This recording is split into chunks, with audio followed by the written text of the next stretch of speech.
Hola, ¿qué tal muchachos? Muy buen día, espero que estén muy bien todos y pues bienvenidos a este nuevo video donde vamos a analizar el siguiente tema esta semana, así como la actividad que van a realizar para poder ir acumulando sus trabajos. Esta semana 3 de biología, el aprendizaje esperado que vamos a manejar es describe la importancia, funciones y ubicación de los cromosomas, genes y ADN, tal y como lo dice aquí, ¿sí? Para ello vamos a recordar un poquito lo que vimos en las clases pasadas. Ya saben que pues el tema que vimos en la vez anterior pues era sobre las características de los seres vivos. Como sabemos que la biología estudia precisamente a los seres vivos, teníamos que saber que eran un ser vivo. Y vimos que un ser vivo es aquel que reúne ciertas características como es pues el que tenga reacciones a estímulos del medio ambiente, que es la irritabilidad, que también pueda respirar, que tenga reproducción, que tenga alimentación, pero nos enfocamos en una característica de ellos que era que estaban formados por células. Y entonces en la siguiente clase pues vimos precisamente lo que era una célula, que era el componente fundamental y estructural de todos los seres vivos y que dependiendo de sus estructuras podían clasificarse en células eucariotas o células procariotas, aquellas que tienen núcleo y aquellas que no tienen núcleo. Y entre las que tienen núcleo tenemos a la célula vegetal y a la célula animal. Mientras que en las procariotas tenemos a las bacterias, a todos aquellos seres microscópicos, ¿verdad? Bueno, y también pues describieron tres estructuras fundamentales que era la membrana, que todas las células la tienen, la membrana celular, que es la que pues protege a la célula y le da forma, pero también comunica con el medio externo a esa célula. El citoplasma, la sustancia líquida que lo contiene adentro, todos los organelos son todos las estructuras que encontramos dentro de la célula, y el núcleo, que dijimos que era muy importante, una de las estructuras más importantes porque en ella se encuentra la información genética, es decir, la información que se va a heredar a las siguientes generaciones de seres vivos, ¿verdad? Pues ahora nos vamos a enfocar precisamente en esa importancia del núcleo, ya que pues vamos a ver tres componentes principales. Este es el núcleo de la célula y el núcleo pues vamos a encontrar unas estructuras que se llaman cromosomas. Estas estructuras que se llaman cromosomas, ahorita lo vamos a ver, a su vez están formados por unas hélices llamadas ADN, que es una molécula cuyas siglas significan ácido desoxirribonucleico, y dentro de esa cadena de ADN vamos a encontrar porciones a las cuales las vamos a llamar genes, ¿sí? Entonces, bueno, ahorita lo vamos a volver a mencionar de cómo se lleva esta secuencia de las estructuras que están contenidas en el núcleo. No voy a hacer muy grande este video, por eso les dejo estos enlaces para que ustedes vean estos videos que hablan específicamente del núcleo, específicamente del ADN, del cromosoma y del gen. Y de esa manera obtengan más información más profunda y no hacer más grande este video. Entonces les encargo por favor que accedan a estas ligas de YouTube y vean la información de cada estructura que por ahí nos compete en este tema.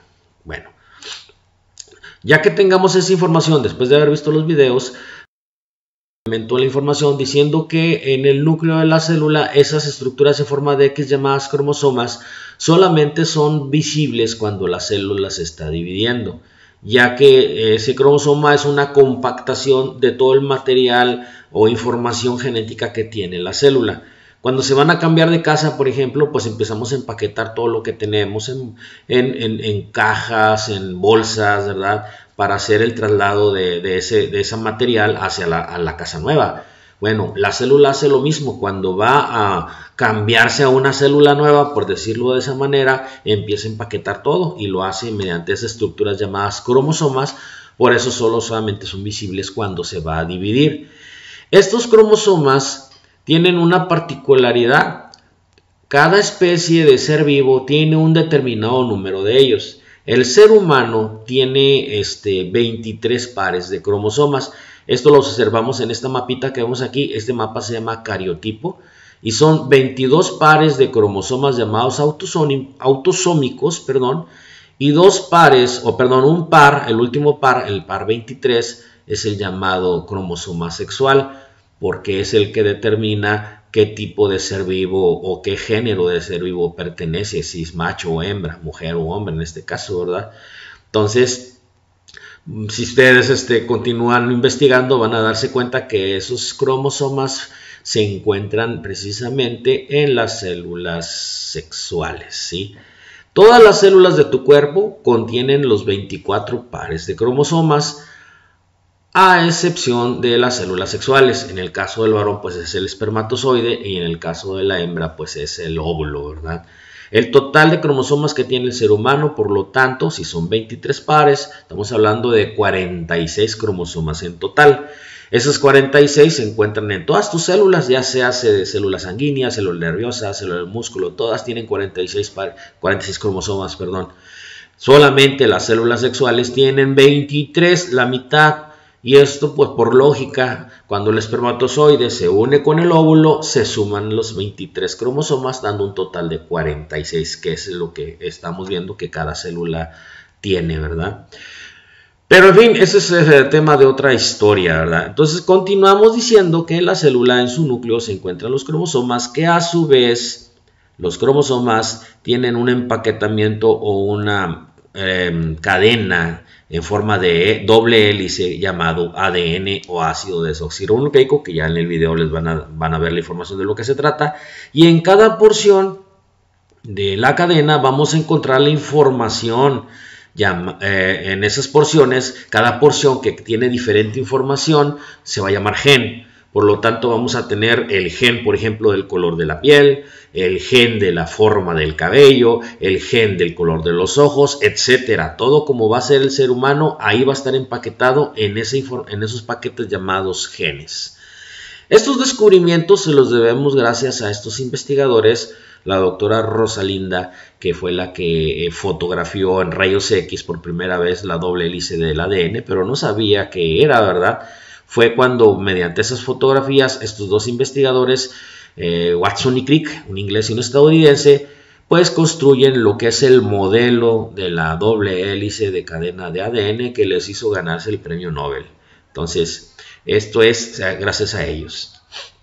Bueno, pero ¿de qué nos sirve saber todo esto del contenido del núcleo, del ADN, de la información genética? Precisamente porque necesitamos saber de dónde procedemos, cómo somos y por qué somos de esa manera.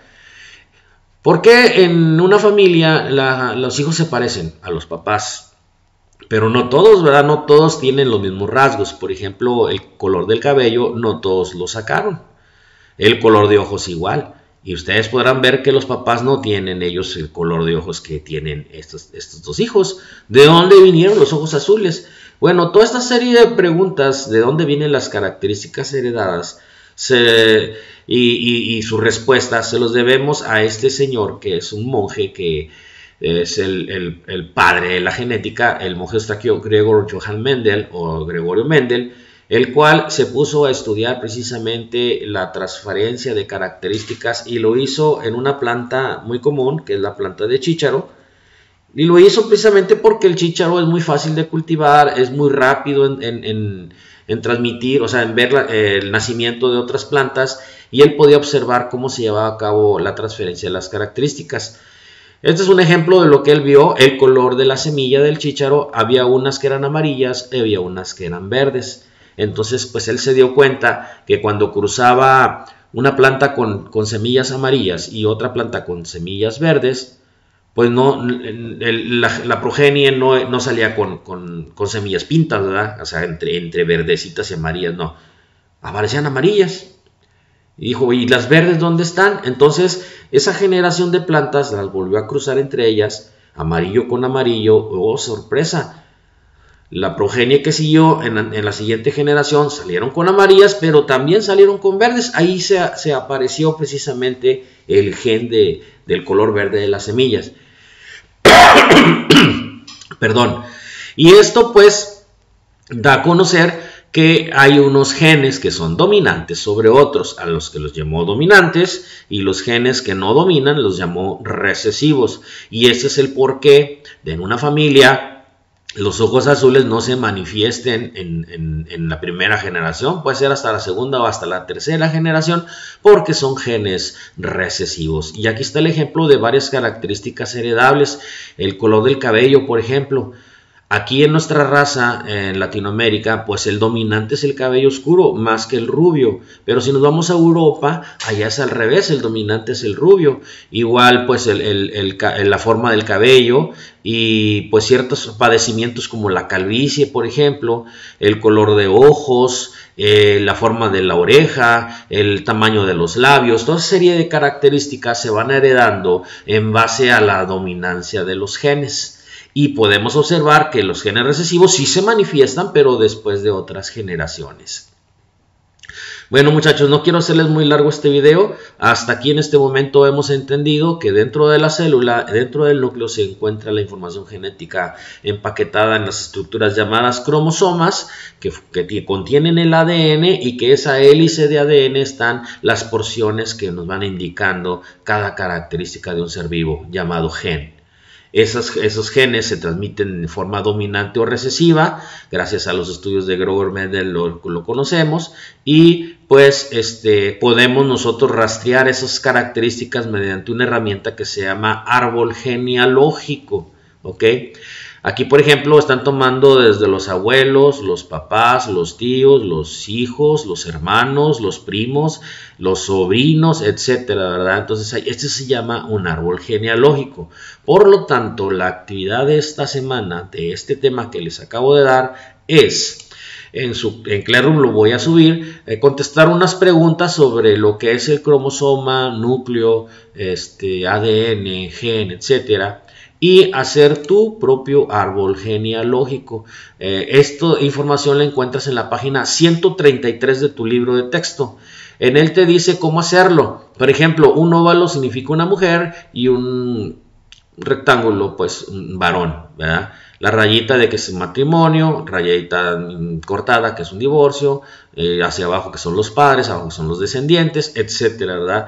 Te están pidiendo que pongas fotografías, pero yo no te lo pido así para no hacerlo tan complicado. Puedes poner el nombre de tu familiar, ¿verdad? De tus abuelos, desde acá arriba el nombre de tus abuelos, de tus papás, de tus tíos, o inclusive puedes hacer un dibujo de sus rostros, ¿verdad? Entonces yo eso sí te lo pido. Y selecciona, aquí dice que 10 características, yo nada más te pido unas 2 o 3 características que se transmitieron. Por ejemplo, la forma del pelo, por ejemplo, el color de la piel, color de ojos. Entonces identifica de tu árbol genealógico desde dónde se empezó a transmitir ese gen, ¿sí? ¿Quién lo tuvo de tus familiares? Y pues contesta lo que viene aquí abajo como en forma de reflexión. Algún patrón común en los familiares, como la falta de pelo, color de piel, etcétera. ¿Por qué se parecen los integrantes de familia y qué características físicas son las más frecuentes? A veces hasta lunares se comparten en herencia, ¿verdad? ¿Cuáles son las menos frecuentes? Inclusive hay enfermedades llamadas hereditarias, como por ejemplo la diabetes, por ejemplo,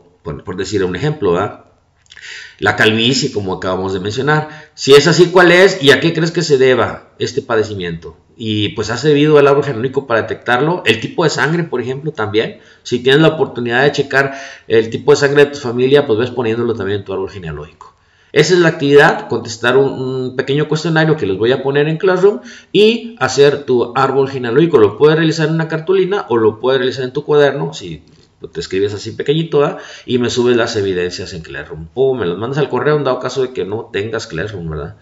Y pues eso sería todo, muchachos. Síganse cuidando y los veo en el siguiente tema, en el siguiente video.